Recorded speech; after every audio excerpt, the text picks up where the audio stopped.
అన్ని రకాల టిఫిన్స్కి ఈ చట్నీ అనేది చాలా బాగుంటుంది. స్టవ్ వెలిగించుకొని ప్యాన్ పెట్టుకొని అందులో కొంచెం ఆయిల్ వేసుకోవాలి.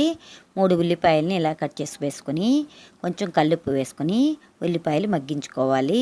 ఇప్పుడు ఒక 2 టమాటాలను కట్ చేసుకొని వేసుకోవాలండి.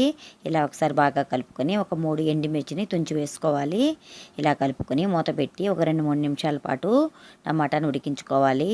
టమాటా మగ్గిపోయిందండి. ఇప్పుడు స్టవ్ ఆపేసేసుకొని ఇప్పుడు ఇందులోకి 1 స్పూన్ నిండా సాంబార్ పౌడర్ వేసుకొని ఇప్పుడు ఇదంతా చల్లగయ్యాక మిక్సీ జార్లో వేసుకొని ఇలా పేస్ట్ లాగా చేసుకోవాలి. పచ్చడి గట్టిగా ఉందండి. ఇందులో కొంచెం వాటర్ కలుపుకొని ఇలా లూజ్గా చేసుకోవాలి.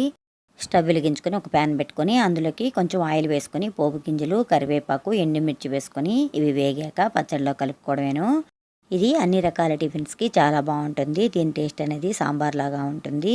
ప్లీజ్ లైక్ చేయండి, షేర్ చేయండి, సబ్స్క్రైబ్ చేసుకోండి. Thank you for watching.